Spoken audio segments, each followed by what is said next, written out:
I used to think of myself as a shy person, but it wasn't until I stopped doing that and once I really defined who I wanted to be that I could overcome that shyness, that social anxiety.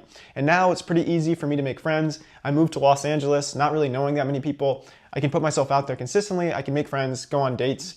Like it doesn't hold me back anymore, right? I've done stand-up comedy. I make these videos. I make comedy skits on Instagram. Like I put myself out there consistently now.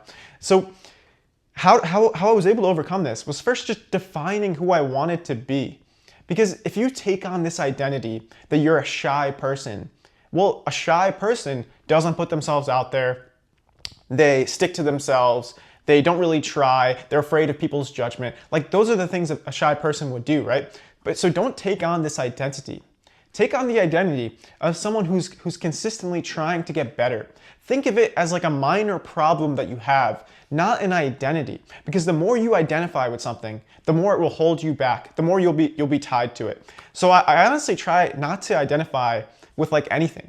I try and identify with the process of getting better. Because if you do that, you identify with the process of getting better, then you just consistently have to do the actions that make you better. So if it comes to like social anxiety or shyness, like if you just identify with someone who's putting themselves a little bit outside of their comfort zone consistently, then you have to do that. You have to take the actions that that person would do.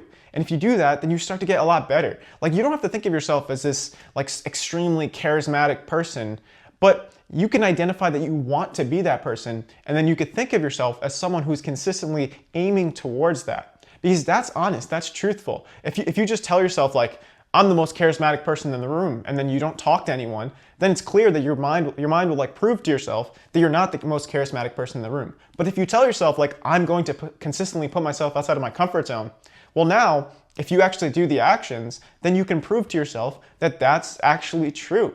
Like you need your identity to be based on something that is true and improving. And I think this is like really the key to overcoming shyness. At least it was for me.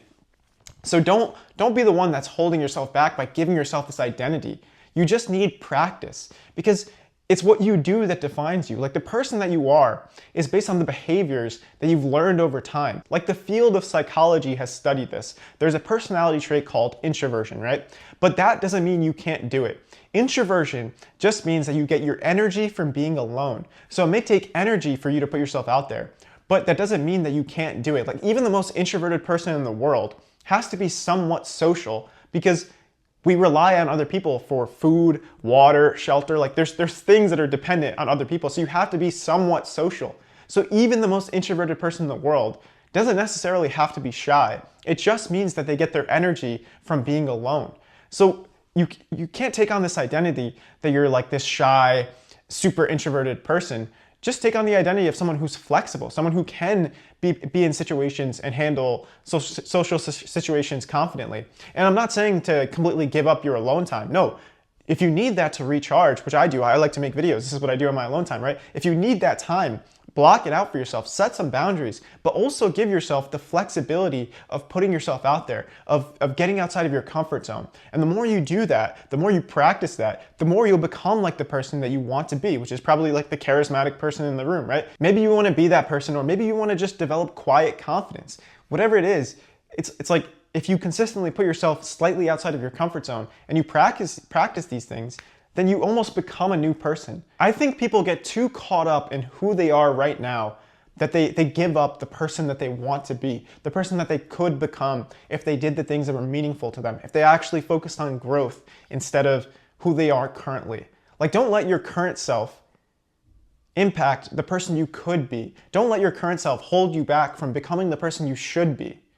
Because ultimately, like your decisions and your behaviors, that's what makes you who you are. Like if tomorrow you started going to the gym every single day, then you would become someone who goes to the gym consistently, right? It's based on what you actually do.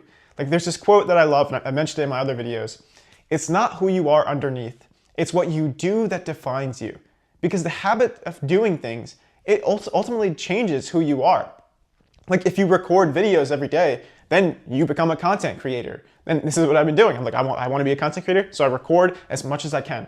So it's like, if you want to be a certain type of person, you just have to mimic the behaviors that that person does, and then you're pretty much like that person. So don't give yourself this identity that you're shy, you're awkward, you're socially anxious. Like, don't give yourself that identity. Just focus on the actions that would put yourself outside of your comfort zone, that would make things better for you, that would improve your life, that would make you closer to the person that would make you closer to the person you want to be. Because if you do that, then you start to become the person you want to be. And if you don't know what that person is like, first thing to do, write it down. Think about it. Think about who you truly want to be. Think about the things you admire in other people. And don't forget the things that you already admire about yourself. And never get discouraged because you're not that person. Because no one 100% becomes the person that they're supposed to be. Like the perfect person. No one's perfect, right? So no one becomes that. But with every action you take that gets you slightly towards that, you'll feel a sense of meaning. And that's how you live a meaningful life. You actually define who you want to be and you work towards it. And if you do it consistently, then you start to build momentum. And once you build momentum, it feels like you're running downhill. It feels really good. You start to feel really good about yourself. You start to develop confidence. So the more you develop the proof that you're becoming the person that you want to be, the more confidence that you will have that you are like that person. And of course, it won't be easy at first. It'll take time and effort, and it will take leaving your comfort zone, which will feel uncomfortable, right? It's your comfort zone, so leaving it will feel uncomfortable. But even though it won't be easy at first, it will be worth it. Life's not easy, but it's worth it. Take care.